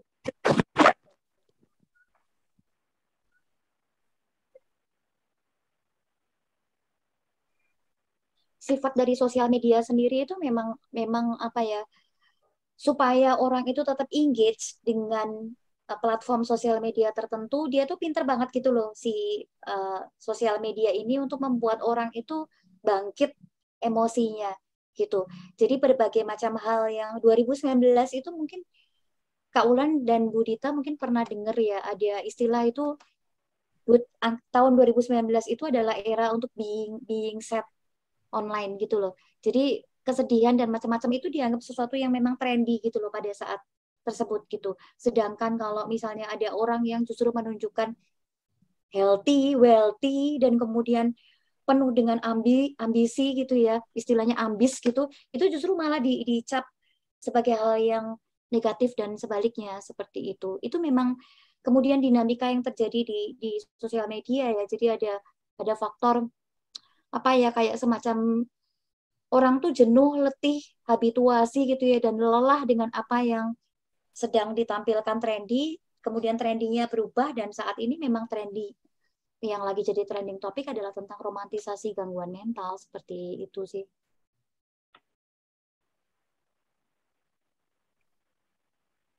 Ya, Bu, benar sekali. Memang apa ya, kita tidak bisa membatasi sih perkembangan sosial media dan tidak bisa menangkal 100%, oh aku nggak mau lihat tentang romantisasi gitu. Kita nggak bisa mengontrol semua itu ya Bu, dan yang bisa kita kontrol hanya diri kita sendiri begitu, bagaimana kita menyikapi hal-hal yang keluar nih di sosial media kita, dan bagaimana kita juga mengontrol apa yang kita upload, apa yang kita bagikan juga di sosial media begitu ya. Ada teman-teman sendiri kebiasaan mungkin, boleh ya, ada Mari, Bu, kebiasaan ada yang kebiasaan. mungkin ya, ada kebiasaan yang mungkin bisa teman-teman kembangkan gitu ya pada saat melakukan sosial media adalah misalnya teman-teman lagi seneng sama suatu topik atau mengikuti tentang isu-isu tertentu di sosial media, coba untuk jeda sejenak dan bertanya kepada diri sendiri gitu loh, apakah hal yang saya lihat ini, hal yang saya follow, yang saya tonton, dan macam-macam ini itu helpful nggak sih? Bermanfaat nggak sih untuk kehidupan saya? Seperti itu. Yang disebut sebagai bermanfaat itu bukan hanya kesenangan sesaat gitu ya teman-teman gitu. Tapi sesuatu yang kedepannya ini akan menjadi suatu modal bagi teman-teman untuk menapaki kehidupan selanjutnya kayak gitu. Kayak misalnya dengan saya memberikan label, misalnya saya mengalami anxiety tanpa ada diagnosis yang dari yang para ahli di bidang kesehatan mental, ini manfaatnya apa sih sebenarnya untuk kehidupan saya saat ini? Kedepannya ini nanti akan useful nggak sih untuk diri saya? Dan setelah itu juga kemudian bisa bertanya lebih lanjut, ini nanti bermanfaat nggak ya untuk orang yang ada di sekitar saya dengan saya memberikan label tersebut kepada diri saya sendiri, based on exposure apa yang ditampilkan di sosial media. Itu saya pikir salah satu langkah yang bisa dilakukan sih kalau terkait dengan istilah Bu Dita trigger itu tadi gitu ya.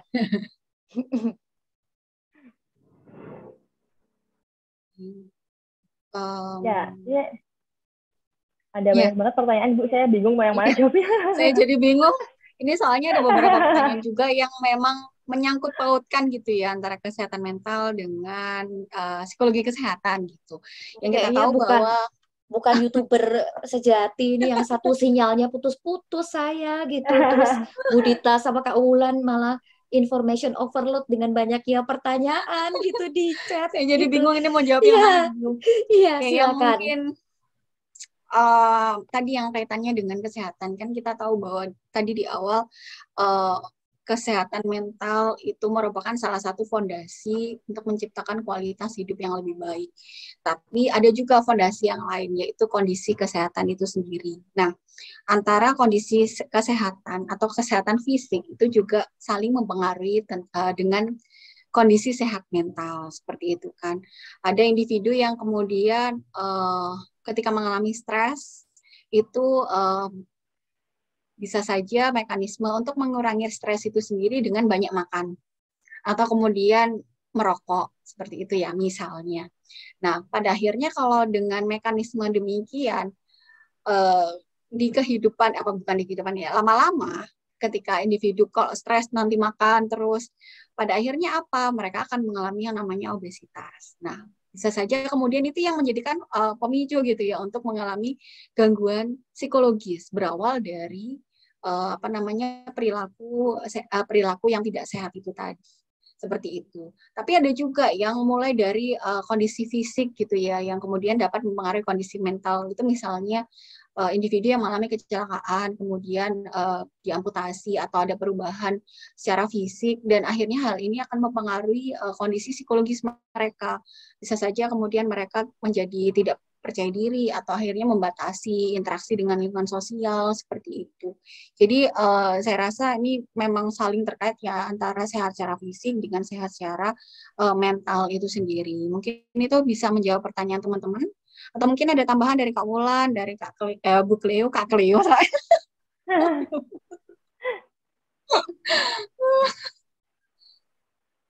Ya, ini sebenarnya peserta saya rasa bisa sudah menangkap banyak hal nih ya. Jadi yang terakhir nih dari Kak Yuli ini setuju banget nih bahwa sebenarnya banyak orang bisa mengakses DSM, bisa baca gitu kan. Tapi memang karena banyaknya ilmu yang bisa diakses siapapun dari berbagai latar belakang, tapi karena kurang punya akar yang kuat jadinya malah banyak biasnya begitu ya. Jadi memang benar teman-teman, jadi jangan pernah gitu untuk mendiagnosa diri sendiri. Buat teman-teman yang kuliah di psikologi juga tidak disarankan dan tidak boleh juga untuk mendiagnosa diri sendiri karena banyak biasnya juga. Karena banyak prosesnya tadi untuk bisa mendiagnosa suatu gangguan tuh banyak sekali prosesnya, dan tadi yang sudah dikatakan profesional pun juga bisa beda-beda gitu loh, karena memang nggak mudah gitu. Jadi seperti yang dari ceritakan Bu Kaya juga, kalau kita melihat di sosial media, berhenti sejenak, jangan langsung, oh ini aku banget nih, jangan seperti itu. Oke. Lanjut lagi, Bu Cleo mau jawab pertanyaan yang mana nih Bu? Banyak banget yang untuk Bu Cleo. Oh nggak bisa ada suaranya ya? Sudah saya jadikan. Kok Bu Cleo banyak banget pertanyaannya, apa aja ya pertanyaannya ya kamu? Sebentar. Oke. Iya. Ini mungkin teman-teman apakah diperbolehkan ya untuk resen dan bertanya Kak Wulan? Biar boleh, kita coba ada yang mau raise, ada yang mau bertanya secara langsung, boleh raise hand. Takutnya ada yang kelewatan yang di atas tadi, boleh dong langsung untuk raise hand. Kita akan jawab. Mungkin pertanyaannya susah diketik gitu ya, jadi boleh langsung bertanya. Atau yang sudah diketik tapi kelewatan belum dijawab, boleh untuk raise hand ya. Seperti itu teman-teman. Mungkin sambil menunggu teman-teman juga menjawab itu ya pertanyaan yang akhirnya terbaca juga di sini. Jadi gangguan mental apa saja yang bersifat genetik gitu ya. Secara umum ada bawaan genetik gitu kan. Kalau kita belajar tentang gangguan, jenis-jenis gangguan gitu, ada saja mengenai faktor genetik yang mempengaruhi. Jadi bukan berarti hanya pada gangguan depresi saja, bukan hanya pada gangguan kecemasan saja, seperti itu. Genetik itu jangan dibayangkan kalau misalnya seorang anak misalnya mengalami katakanlah anxiety disorder gitu, terus kemudian emaknya pasti akan mengalami anxiety disorder, neneknya pasti anxiety disorder juga gitu ya teman-teman. Bukan seperti itu gitu loh, tapi genetik ini sifatnya itu hanya potensi saja sebetulnya gitu. Potensi seperti bahan yang saya ibaratkan tadi itu bahan baku lah, seperti itu. Belum tentu bahan baku yang bagus, katakanlah yang dari bahan yang emas kayak gitu ya, belum tentu itu juga akan kemudian menjadi suatu produk yang bagus kalau si individu tersebut juga tidak melatih dirinya, di lingkungan juga tidak support terhadap perkembangan dirinya gitu loh. Sama seperti misalnya pun bahan bakunya rentan secara genetik gitu ya untuk mengalami gangguan mental, tapi belum tentu itu juga manifest dalam bentuk gangguan mental yang sesungguhnya jika kemudian ada step-step yang kemudian dilakukan gitu loh. Jadi bukan berarti itu tuh sudah langsung berarti jangan dilihat sebagai hitam dan putih itu loh, seperti itu ya teman-teman gitu. Karena kan ya tadi ya mungkin saja ketika dia tumbuh ada faktor protektif yang mempengaruhi seperti itu. Ternyata orang tuanya sudah aware tentang kesehatan mental. Jadi kondisinya tentu saja akan berbeda. Akhirnya ada yang raise hand. Ada yang raise hand. Silahkan.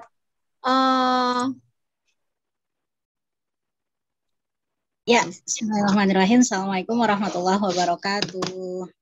Salam. Ya, kakak-kakak sekalian, terima kasih atas waktunya sudah mengizinkan saya untuk bisa untuk bisa menimba ilmu ya, gitu mengenai kesehatan mental ini. Ya, baik Kak. Ini saya ingin bertanya Kak terkait dengan mental health ini ya.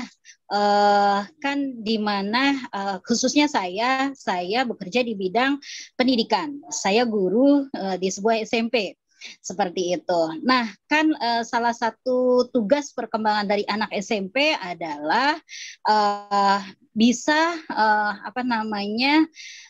menjalankan kehidupan sehari-hari sesuai dengan perannya gitu kan ya, sebagai laki-laki dan perempuan seperti itu ya. Nah, kalau misalnya ada fenomenal, ada gejala gitu, itu laki-laki agak kemayu gitu kan, agak kemayu dia bertemannya keseringan sama perempuan seperti itu. Nah, apakah itu bisa disebut dengan tidak sehat mental seperti itu. Nah, bagaimana cara kita mengedukasinya gitu kepada anak tersebut dan bahkan ke dukungan sistem ya gitu dari lingkungan anak tersebut. Terima kasih Kak. Baik, terima kasih dari Bu Iim. Mungkin saya coba untuk Mbak Iim, saya coba untuk menjawab dulu ya, nanti mungkin Kak Ulan dan Bu Dita bisa menambahkan.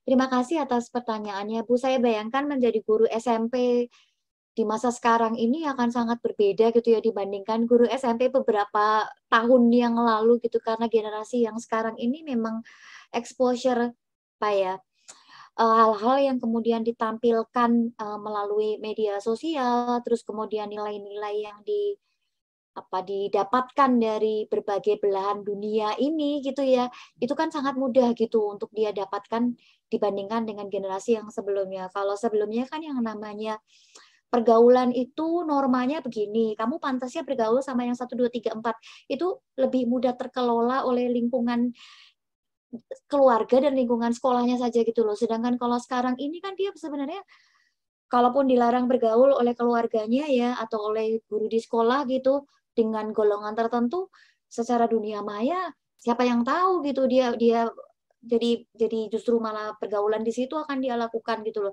Jadi saya pikir akan lebih sesuai gitu ya ketika misalnya dari pihak guru gitu, Ibu sebagai guru itu lebih kepada bukan dalam konteks untuk kemudian melarang bergaul dengan kategori tertentu, tapi lebih kepada membuat semacam mengajak diskusi pro dan kontra gitu loh. Kalau misalnya bergaul dengan yang ini, kira-kira resikonya 1, 2, 3, 4 gitu loh. Sedangkan kalau misalnya bergaul dengan yang kelompok ini, plusnya begini, tapi minusnya begini. Seperti itu. Karena saya pikir anak SMP ya, meskipun pastilah di usia SMP itu juga belum sepenuhnya dewasa gitu ya, secara otakiah juga belum matang gitu fungsi kognitifnya. Jadi dia itu masih tetap pengennya tuh senang banget sama kesenangan sesaat gitu loh Bu. Jadi pengennya tuh segala sesuatu tuh serba instan, pengen segala sesuatu serba cepat kayak begitu. Nah, hal yang seperti itu juga perlu sebagai guru kan, Ibu pasti sudah lebih paham lah dibandingkan dengan saya prakteknya seperti apa gitu ya. Cuman saya pikir memang justru dengan semakin dilarang dan semakin dicap kamu tuh nggak normal gitu ya ketika bergaul dengan ini itu akan membangkitkan rasa penasaran dari si anak, sehingga justru malah seperti istilah Bu Dita tadi, justru malah men-trigger dia untuk jadi penasaran, mencoba ini kok dilarang, ini ada apa ya di dalamnya gitu loh. Kok dilarang ini pasti something yang misterius, something yang menarik, sesuatu yang malah justru dia jadi penasaran dan justru malah dilarang kayak disuruh seperti itu sih. Jadi lebih baik malah kalau menurut saya ya, kalau ini kamu lakukan, kalau kamu bergaul dengan ini maka begini, resikonya begini. Jadi lebih kepada penyampaian itu sih. Mungkin dari Kak Ulan mau menambahkan mungkin yang Boleh. baru lulus SMP kayaknya. Iya, kemarin lulus SMP. Ya enggak. Kalau menurut saya masa SMP itu kan masa remaja yang beranjak dewasa gitu ya, pelan-pelan gitu, dan ini masa eksplorasi banget gitu untuk anak-anak, untuk teman-teman SMP gitu. Jadi ya mulai keluarkan dari lingkup keluarga gitu kan. Kalau anak-anak kan masih di keluarga, nih SMP udah mulai ke teman-temannya. Nah, dia ini mungkin lagi di fase eksplorasi, pengen punya teman sebanyak-banyaknya. Nah, kalau menurut saya yang bisa kita lakukan sebagai pendamping itu membersamai, mendampingi, menemani gitu. Kalau misalnya tadi seperti dikatakan oleh Bu Cleo tadi, kita sebagai teman untuk bercerita, untuk ngobrol, untuk diskusi, apa sih yang kamu rasakan, atau kamu senangnya bermain sama siapa, kamu senangnya berteman dengan siapa, kamu senang kegiatan seperti apa gitu. Jadi lebih ke teman diskusi, teman cerita gitu kan, dan jangan sering atur, oh kamu harus ke sini, karena kan itu mungkin perspektif kita sendiri ya kan, setiap orang itu kan unik gitu, kita nggak bisa memaksakan, wah menurut aku tuh yang benar tuh kayak gini, jadi kamu jangan seperti itu, gitu. Tidak bisa seperti itu, karena setiap orang itu unik, beda-beda.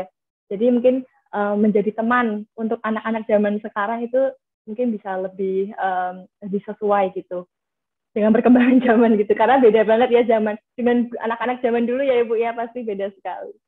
Itu mungkin Bu Dita mau menambahi?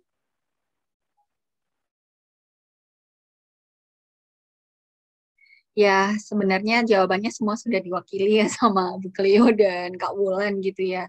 Tapi memang kalau kita menempatkan diri sebagai teman dibandingkan dibandingkan kita harus melarang dan lain sebagainya, memang akhirnya individu anak ini, remaja ini malah jadi semakin penasaran seperti itu. Jadi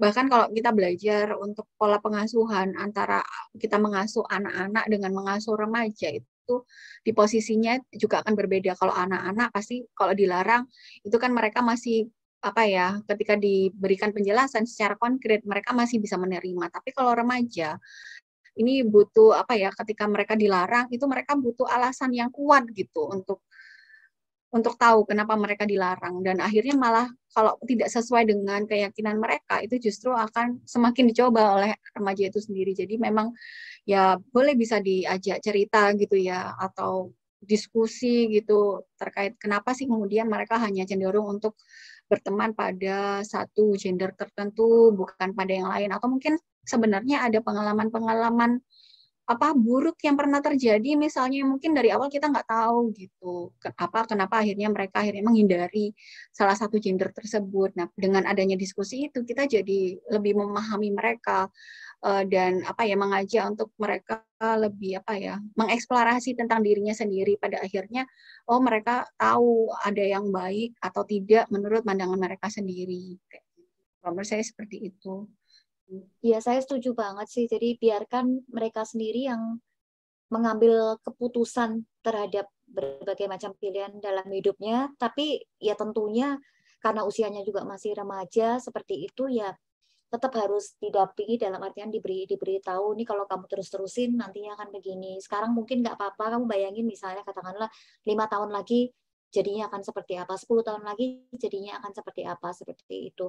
Tapi memang di sisi lain ya perlu untuk disadari juga gitu ya, kita sebagai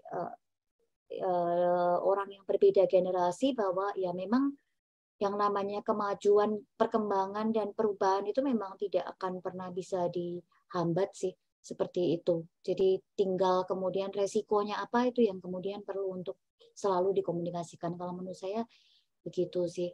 Nah, ini ada pertanyaan juga di jendela chat. Apakah sudah sampai yang pertanyaan yang terbawah ya Bu Dita? Atau tadi yang atas masih ada yang belum terjawab? Tadi sekilas ada tentang inner child, tapi atas sekali kayaknya Kak Wulan ya. Sebenarnya. Oke, ini ada dua yang sekaligus bertanya, mungkin bisa langsung kita ini yang jawab Reseni ya. Skizofrenia, apakah seseorang yang mengalami diagnosis skizofrenia dapat membuat orang tersebut menjadi manipulatif dan flexing? Yang namanya manipulatif dan flexing itu mau diagnosis skizofrenia atau tidak diagnosis skizofrenia atau diagnosis lainnya itu sangat mungkin untuk terjadi juga sih.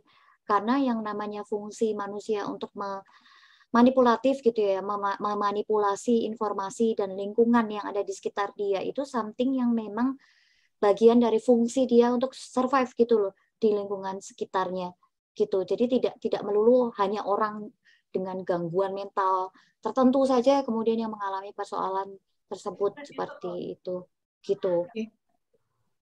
Ini tadi ada yang resen sudah langsung diturunkan ini kayaknya. Silakan yang saya tadi sudah yang resen. Untuk unmute tadi kok tambah hilang. Silakan yang ingin bertanya langsung raise hand saja. Ya, Terima kasih waktunya. Mohon maaf tidak bisa on cam karena ini error. Saya mau bertanya, saya pernah membaca sekilas mengenai kesehatan mental ini. Ada beberapa terapi yang dapat diterapkan untuk mendapatkan atau meningkatkan kesehatan mental. Nah, menurut Ibu Cleo, Ibu Dita atau Mbak Wulan, terapi apa saja yang dapat diterapkan? Lalu yang kedua, ada juga yang namanya terapi sabar. Nah, bagaimana sih terapi sabar itu kok bisa diterapkan sebagai terapi kesehatan mental? Lalu relevansinya sabar dengan kesehatan mental itu seperti apa? Seperti itu. Terima kasih Ibu Cleo dan Ibu Dita dan Mbak Wulan. Mungkin saya pertama dulu ya sebelum psikolog dan calon psikolog yang menjelaskan. Jadi seperti halnya penyakit fisik itu kan pasti ada obat yang berbeda, resep yang berbeda yang diberikan oleh dokter kepada pasiennya. Begitu pula ketika kita menghadapi gangguan mental gitu, bahwa tidak semua intervensi psikologis itu kemudian efektif dilakukan untuk semua gangguan mental itu sendiri. Makanya kemudian dari awal ketika melakukan asesmen bahkan sebelum melakukan diagnosis kita tahu terlebih dahulu inti pemicu permasalahan yang terjadi pada individu ini dari mana? Apakah kemudian ada pola pikir yang maladaptif atau mungkin pola perilakunya yang maladaptif gitu ya, yang kemudian bisa kita berikan intervensi yang tepat apakah menggunakan cukup dengan modifikasi perilaku atau dengan menggunakan terapi kognitif seperti itu. Monggo silahkan Kak Wulan dan Bu Cleo bisa menambahkan. Ya, kalau dari saya sih menambah Ibu Dita tadi setuju karena emang tidak bisa digeneralisir gitu ya satu terapi untuk semua gangguan. Bahkan gangguan yang sama pun misalnya sama-sama depresi, terapinya pasti ini ya enggak juga gitu. Karena lihat dari individual differences gitu ya, setiap orang punya latar belakang, punya perjalanan menuju gangguan itu beda-beda. Jadi memang tidak bisa dipatok gitu. Oh, kalau sakit ini terapinya ini gitu. Enggak bisa seperti itu. Jadi memang nggak mudah juga merumuskan sebuah intervensi untuk sebuah seseorang klien itu juga nggak mudah juga.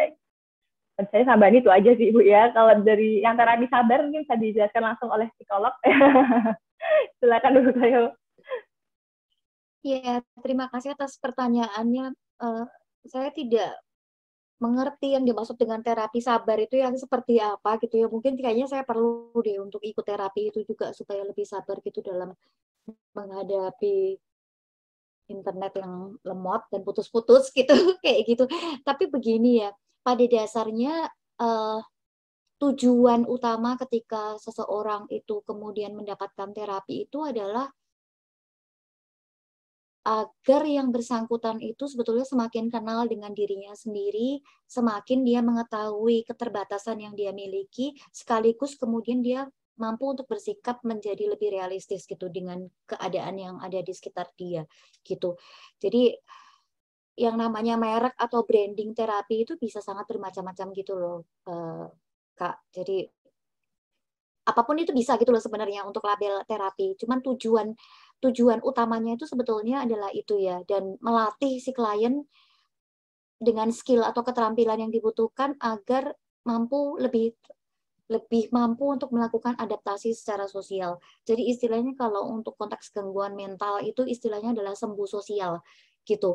Bukan kok sembuh 100% sebagaimana orang yang tidak mengalami gangguan mental, tidak seperti itu, tapi sembuh sosial itu adalah berarti mampu untuk melakukan fungsi-fungsi basic dalam kehidupan sehari-harinya, sekaligus syukur-syukur mampu untuk kemudian dia bermanfaat bagi diri sendiri, syukur-syukur lagi mampu untuk bermanfaat bagi orang lain. Jadi tujuan dari terapi itu adalah seperti itu gitu ya. Perkara kemudian teknis pelaksanaannya, apakah diminta untuk berlatih, misalnya menghadapi berbagai macam stimulus yang dia takuti, itu yang namanya behavior terapi atau terapi apapun itu pengembangan teknis dari tujuan dari terapi itu sendiri gitu. Cuman yang sangat sulit untuk dilatih gitu ya, apalagi diminta gitu kan, kadang kita suka gitu ya, paringono sabar kayak gitu ya aja sulit, apalagi diminta, itu satu something yang lebih sulit lagi sebenarnya, seperti itu gitu sih. Ini di chat mudah-mudahan terjawab ya pertanyaannya tadi. Ini di chat ada pertanyaan lagi, ini mungkin Kak Wulan dan Budita bisa bantu untuk jawab dulu terkait dengan bagaimana sih caranya untuk menghadapi orang yang menjadikan masalah termasuk kesehatan mentalnya sebagai excuse untuk tanggung jawabnya. Ini kayaknya Budita dulu, soalnya tadi katanya pernah punya pengalaman pas masih kecil ya, bolos sekolah alasannya sakit gitu, Bu. Bukan ya? Bukan nggak, kalau misalnya nggak sekolah karena sakit gitu kan, biasanya kan ada suratnya tuh, terus ketika ditanya sakit apa itu rasanya kok malu gitu ya, seolah-olah memang merasa berarti saya yang punya pengalaman begitu. Ya udah, tapi Budita silakan. Gimana nih menurut Budita kalau ada orang yang justru malah kayak dijadikan justifikasi atau tameng gitu ya untuk menghindar dari tanggung jawab? Mungkin memang perlu pendekatan terlebih dahulu gitu ya. Sebenarnya ketika mereka memang merasa mengalami kondisi tidak baik-baik saja, itu kan bisa saja kita menempatkan diri sebagai seorang teman untuk lebih memahami lagi kondisi mereka gitu ya. Apa yang kemudian hambatan-hambatan apa yang mereka rasakan gitu, entah hambatan sosial atau aktivitas-aktivitas apa yang membuat mereka itu merasa sulit gitu.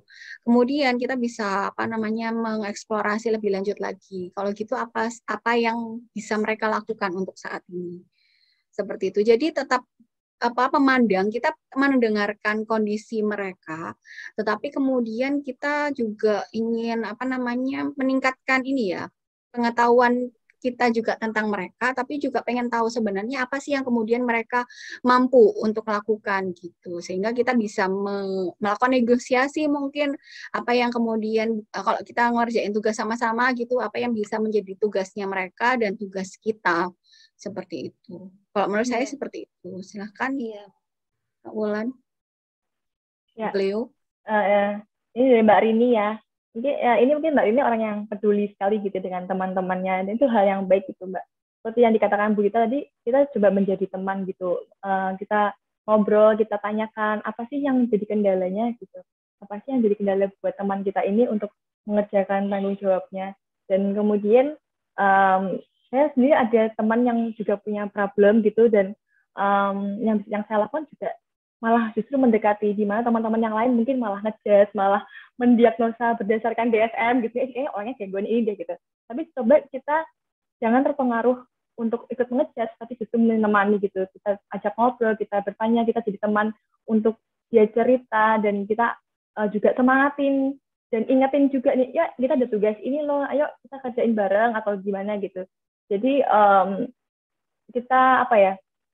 kita coba untuk membersamai dia sih, kalau menurut saya ya gitu, yang bisa kita lakukan. Tapi kalau misalnya memang Mbak Rini belum siap sampai ke situ, ya at least jangan ikutan ngejudge gitu sih akan masalah yang sedang dia alami. Dari saya begitu. Iya. Jika langkah-langkah yang disebutkan oleh Budita dan Kak Wulan tadi sudah dicoba dan ternyata tidak efektif gitu ya, Bu Rini, langkah kemudian yang bisa Mbak Rini yang bisa dilakukan, langkah kemudian yang bisa dilakukan menurut saya adalah justru malah kayak kadang seseorang itu seringkali mengembangkan pola perilaku itu karena dia mendapatkan semacam reward atau reinforcement gitu loh, dapat penguatan dari lingkungan atas perilaku yang dia tampilkan. Jadi selama ini dengan seseorang itu menjadikan masalah kesehatan mental sebagai excuse untuk menghindari tanggung jawab, itu lingkungan sekitar nggak apa-apa gitu loh. Karena lingkungan sekitar mungkin berpikir seperti yang dikatakan Kak Wulan tadi ya, daripada repot gitu ya, harus mendampingi, harus ngasih tahu dan macam-macam, ya udahlah nggak apa-apa, biarin aja. Gitu, saya aja yang ngerjain apa yang menjadi tanggung jawabnya, atau dia sedang mengalami masalah atau gangguan mental gitu loh. Nah, pola yang seperti itu sebetulnya yang kemudian justru semakin menguatkan penggunaan excuse ini tadi gitu.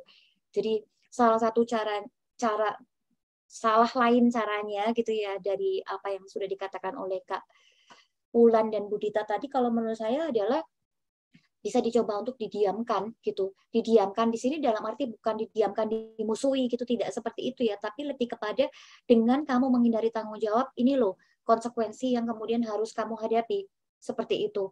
Karena kamu sudah saya ajak diskusi seperti yang diomongkan oleh Bu Dita tadi, kamu sudah saya omongin kalau kamu tidak melakukan tanggung jawab, maka konsekuensinya seperti ini, tapi tetap kamu lakukan seperti itu. Jadi sekarang ya kamu harus menghadapi konsekuensinya. Artinya dari sisi Mbak Rini sendiri juga harus dalam tanda kutip itu tega gitu loh sebetulnya di titik tertentu gitu. Tidak selalu harus teman atau orang di sekitar kita untuk menunjukkan rasa sayang kita kepada dia, tidak selalu harus kita suapin dan kita bopong-bopong terus gitu loh. Ada kalanya kita perlu untuk mukul dia gitu, bukan mukul secara fisik gitu ya, tapi memberikan something, pembelajaran secara tanggung jawab sosial gitu, agar dia mengerti gitu loh bahwa pola kebiasaan perilakunya ini akan merugikan dirinya sendiri dan orang lain, seperti itu. Mungkin itu tambahan dari saya ya, untuk menjawab pertanyaan Bu Rini, mudah-mudahan terjawab. Ini gimana Bu Dita, masih ada beberapa pertanyaan lagi, dan tapi kayaknya waktunya udah mau habis ya Bu. Oke. Ini ada juga yang menarik sebenarnya. Jadi kalau misalnya lingkungan kita toksik, tidak ada dukungan keluarga, lingkungan, bisa nggak saya memperbaiki kondisi sehat mental saya?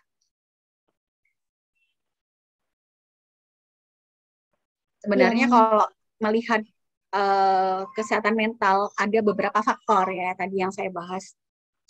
Ada faktor individu, ada faktor lingkungan dan budaya gitu ya. Tapi kalau kita lihat, kalau ternyata memang tidak ada dukungan keluarga ataupun lingkungan, berarti faktor individu ini yang perlu ditingkatkan. Misalnya memang kalau kita dari awal sudah kuat tentang misalnya resiliensi gitu ya, atau kemampuan untuk mengatasi permasalahan dengan baik, maka kita bisa untuk mengatasi permasalahan tersebut. Namun akan lebih baik lagi jika ada tadi faktor dukungan keluarga, dukungan sosial. Kalau memang kita tidak dapatkan di keluarga, kita bisa mencari bantuan profesional. Kalau menurut saya seperti itu. Seandainya dalam kehidupan ini itu bisa berjalan seperti yang kita inginkan gitu ya, di dalam kondisi dan situasi manapun kita selalu mendapatkan dukungan penuh dari lingkungan, apapun pilihan yang kita buat itu selalu di support oleh lingkungan gitu, alangkah menyenangkannya ya gitu ya. Tapi justru kalau menurut saya dengan minimnya dukungan dari lingkungan, itu proses pembelajaran yang bisa kita lakukan dalam rangka kita untuk lebih kenal sama diri sendiri itu justru malah menjadi lebih seakan-akan mendapatkan booster gitu loh.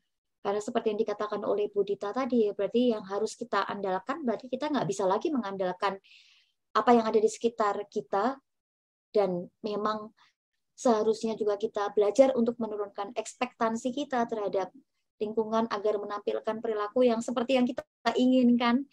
Kayak gitu, lingkungan juga punya ekspektasi agar kita menampilkan perilaku tertentu yang sesuai dengan apa yang diharapkan oleh orang lain. Kalau masing-masing saling menuntut seperti itu, akan sangat sulit gitu loh sebetulnya untuk melakukan sosialisasi dan menjalani kehidupan ini secara adaptif gitu.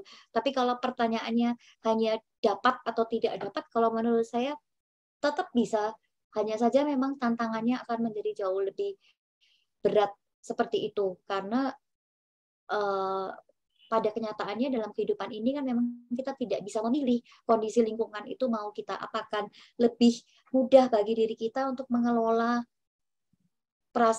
perilaku dan pikiran kita sendiri dibandingkan kita mengelola apa yang dipikirkan dan dilakukan oleh orang lain yang ada di sekitar kita, seperti itu. Kak Ulan kayaknya mantok-mantok terus dari tadi, ada yang... Iya, itu jadi mantok-mantok karena banyak banget yang setuju banget dengan Bu Dita dan Bu Cleo nih. Luar biasa banget sih. Kalau biasanya udah cukup Ibu. waktunya juga udah mau habis sih, gitu ya. Mungkin dari Oke. Ibu Cleo mungkin ada kalimat terakhir mungkin untuk menutup diskusi. Oke, baik. Sebenarnya saya rasa dari apa yang kita sampaikan tadi, diskusi dan pertanyaan yang teman-teman ajukan tadi, itu saya hanya ingin ini saja sih, kayak semakin sedikit label yang kita berikan terhadap diri kita sendiri, entah label yang sifatnya romantis-romantisan atau label-label yang terkait dengan gangguan mental dalam artian stigma terhadap diri sendiri, itu sebenarnya justru akan semakin memberatkan langkah yang kita miliki gitu. Jadi mudah-mudahan dari apa yang disampaikan oleh kita ini masing-masing dari teman-teman itu bisa belajar untuk lebih sedikit memberikan label kepada diri sendiri, justru berusaha untuk menjaga pikiran, ucapan dan tindakan itu agar tidak perlulah terus-menerus menambah hal-hal yang tidak bermanfaat bagi kehidupan teman-teman, seperti itu. Monggo mungkin Bu Dita mau menambahkan untuk closing statement-nya. Kalau saya hanya menambahkan sedikit ya, kalau kita itu nggak apa-apa kalau dalam kondisi bisa saja kita merasa tidak baik-baik saja, itu ya nggak apa-apa gitu. Kita menerima kondisi tersebut gitu. Bukan berarti bahwa kita harus selamanya mengalami sehat mental gitu ya. Ada kalanya mungkin permasalahan yang terjadi itu dapat membuat mental kita dalam kondisi yang tidak baik-baik saja. Disitulah kita bisa belajar gitu untuk mengatasi permasalahan tersebut gitu, untuk membuat diri kita itu setingkat lebih baik dibandingkan kondisi saat ini. Itu saja dari saya. Baik, mungkin kalau dari saya juga sedikit aja, lebih sedikit lagi dari Bu Dita. Kalau dari saya, pesan saya mungkin jangan berhenti untuk menjadi diri sendiri, teman-teman, karena kita semua tuh diciptakan baik apa adanya gitu ya, baik adanya gitu ya. Jadi apapun yang terjadi dalam hidup kita, baik itu mungkin berat, mungkin teman merasa berat, mungkin teman-teman merasa capek gitu, istirahat sebentar, kenali diri kita, oh aku sedang tidak baik-baik saja, nggak apa-apa, kita terima perasaan itu, dan ketika memang kita membutuhkan orang lain, membutuhkan bantuan, jangan takut, jangan segan-segan juga untuk mau mencari bantuan juga, karena kita memang nggak bisa hidup sendiri gitu. Oke, saya rasa cukup ya dari saya, Bu Dita, dan Bu Cleo. Terima kasih banyak teman-teman, luar biasa sekali antusiasnya, pertanyaannya.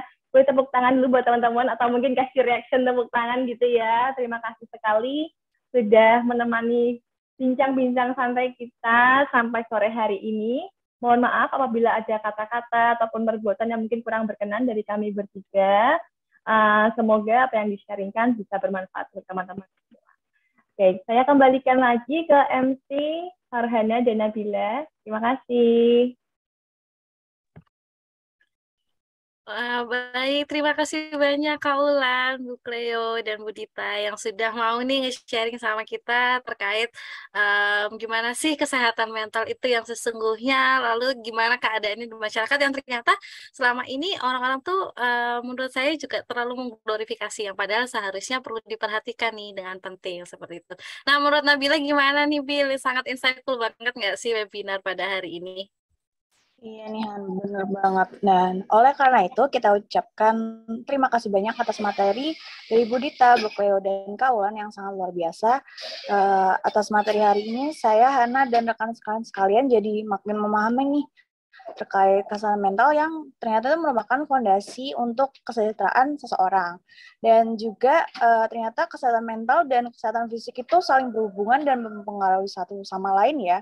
Dan ternyata gangguan mental itu sebenarnya tidak misterius karena memang ada pedoman dari buku BPJJ, DSM-5, dan tapi namun hal tersebut tidak bisa dijadikan acuan begitu saja ya, karena perlu adanya kompetensi yang mendukung secara profesional gitu ya. Jadi untuk rekan-rekan sekalian jangan ngelakuin self-diagnose ya. Kalau memang merasakan membutuhkan pertolongan, dan merasa dirinya tidak baik-baik saja, bisa langsung mencari bantuan ke profesional. Nah, seperti itu.